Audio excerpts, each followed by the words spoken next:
So we have one more speaker before we're going to have a 10-minute break. And then after that, the second half of our program is actually going to be CPI members who will be sharing different things, and then I'll be closing us out. But before our 10-minute break, we're going to have somebody who I first met back in 2011 when the bombing of Libya was happening. He was an outspoken opponent of the destruction of Libya by the Obama administration and the Hillary Clinton State Department. And he's been speaking up around Syria, and I've even found videos on the internet of him speaking up about the Iraq War, etc. Great radio host from New Jersey, a friend, an outspoken critic of the so-called left that has failed us in many, many ways. Someone I look up to, Don Debar.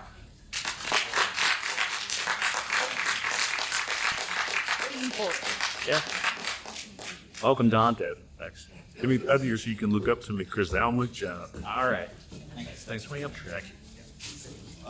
If they had video cameras back then, you might also find some video of me protesting the Vietnam War.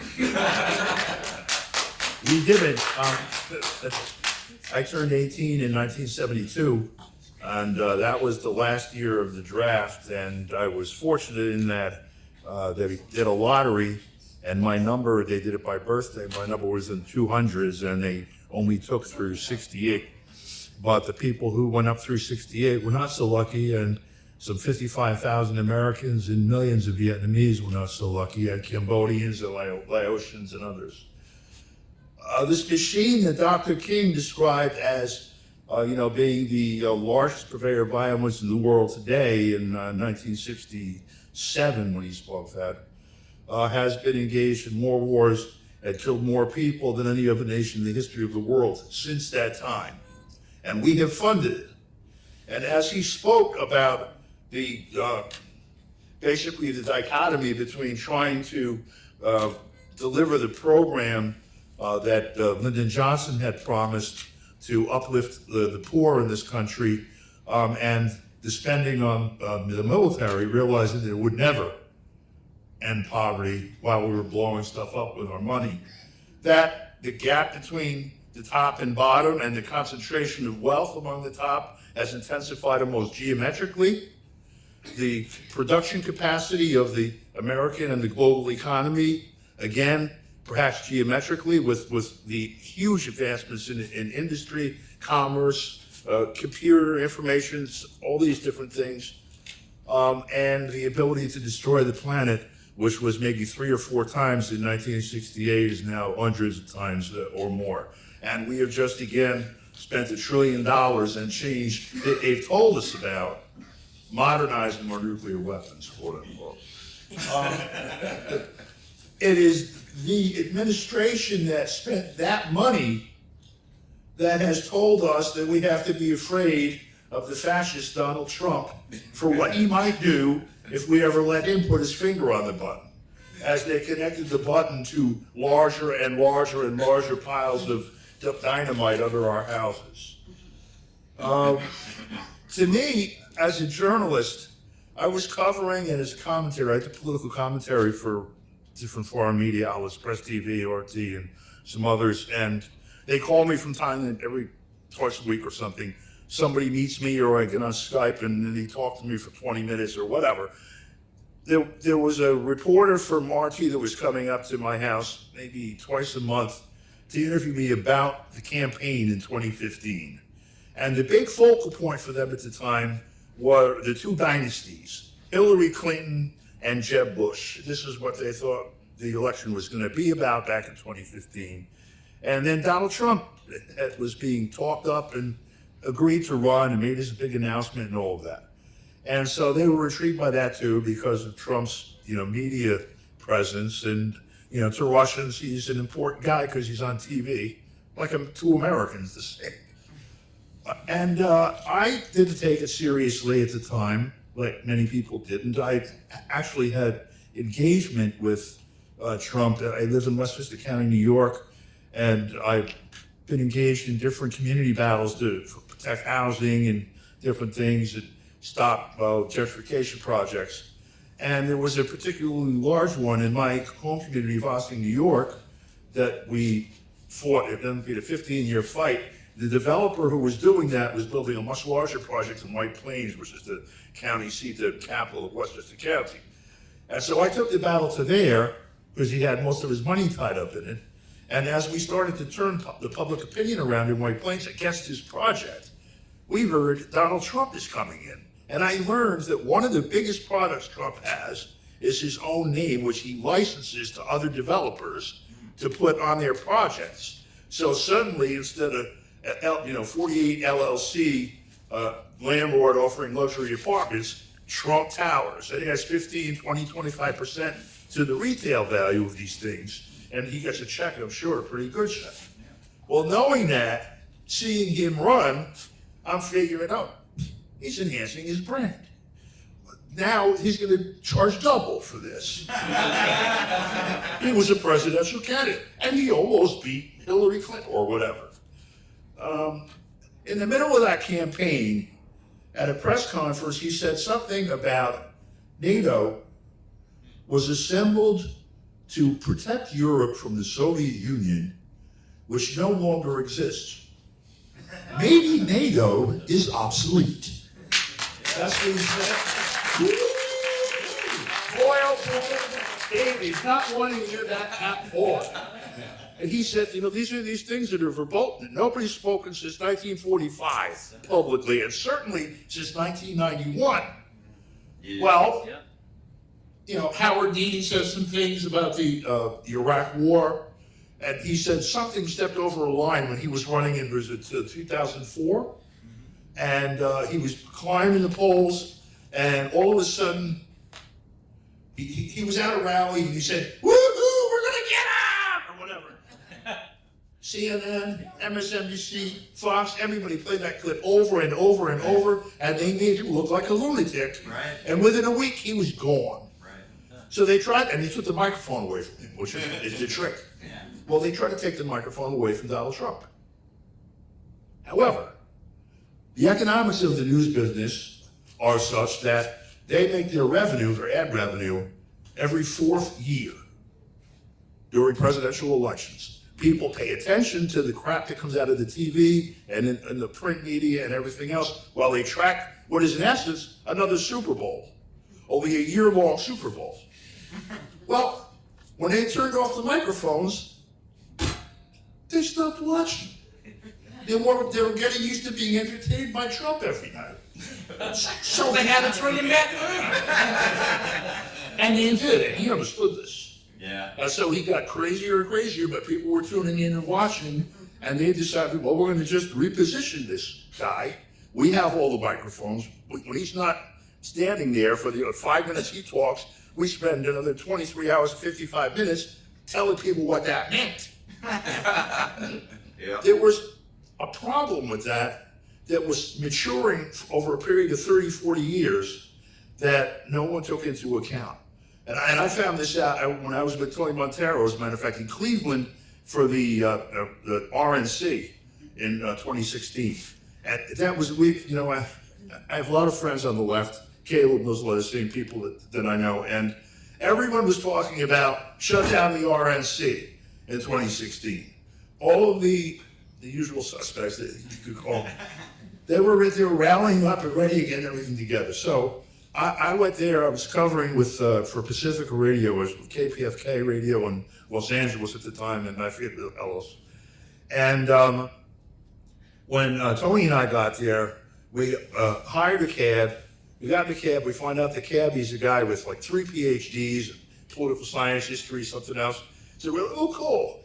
Show us where all of the protests are. We want to see where the action is. He said, what protests? I said, the protests. People are coming here to shut down the RNC. He said, nobody's going to come here and shut down the RNC. Why not? What are you talking about? He said, first of all, nobody outside of Cleveland was going to come to Cleveland to do anything like that. And we haven't seen anybody like that. But here in Cleveland, they're not going to shut down the RNC, and they're not going to shut down Trump. Why not? I'll show you. And he drives us around the perimeter of Cleveland. And where I live in Ossining, we have the Hudson River that is on one side and the Long Island Sound on the other. And I live on the Hudson River. If you look across the Hudson River, there's these beautiful mountains of Palisades. You know, you can see some development on it, but it's pretty green and it's nice. You know, you go lots of different places. California, well, not now, but you know, Pacific Palisades, always different places. You have really nice natural landscapes kind of frame where the cities are. Denver, you know, all these different places. In Cleveland, it's the factories, the old factories. They didn't tear them down and build condos around Cleveland like they did around where I live. These are the factories where these people worked for 3, 4, 5 generations and raised their kids, put them through college, paid for their houses, all had their lives, and they're empty. And where all of these people's lives used to be is now debris, just like the factories. Drug addiction, foreclosure, just horror. He said, Trump said he's going to do something. I said, come on, nobody believes this. He's a politician, he's full of shit, you know that. He said, you know what? Not a single person running for president has even brought it up or tried to promise that they're going to do something about it. These people here are not going to give him a hard time. And you know what? We saw what happened in 2016. Yep. And we've seen what's happened since. I don't know. There's Marx. There's whatever. There's the real and the virtual. Okay. There's the thing that's actually happening and the appearance of the thing that's happening that we have to contend with when we're trying to understand what we're looking at. You know, and sometimes it's difficult to do that. Maybe, and our experience with these politicians and with the big picture stuff that we're looking at is almost all mediated. What I see about Trump and public policy and all of that, except for the stuff that hits me in the face in the morning when I walk outside, comes to me through the television and newspapers, maybe through intellectual discourse with other people looking at the same crap that I'm looking at. So it's hard to know. Let's say that Donald Trump is doing the dance with power in the way that the people who are supposedly contrarians to the existing system portray him. In other words, don't waste your time with that guy. He's as bad as the rest of them. He's a phony, etc., etc. Let's say that's true. So what?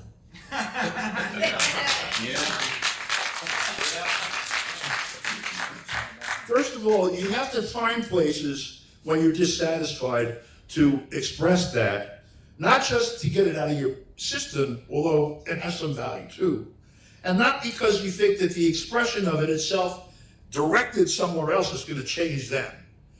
First, the other people in the room will find out, hey, it's not just me. And from that, you see a lot of possibilities. If you're going to talk about organizing, the first thing that you need to do is say, well, if we're going to organize around this issue, does it affect anyone else? And when you start bringing these things in front of other people and finding it out, as you guys, all of you people that are involved in this stuff know, that you understand the power that you have in dealing with these issues. Finally, last thing I just want to say is this. And Dr. Leon and Garland, a few people have touched on this in different ways. When you look at the operation of this machinery, you know, that Savin, what is the guy's name? SDS, about throwing his body on the gears of, oh yeah, Salvia, yeah. When you look at the operation of this machinery, people tend to ascribe its motions to big players, you know, the big man theory of history. Donald Trump is going to make this happen, or Hillary Clinton is going to save us from that, or whatever.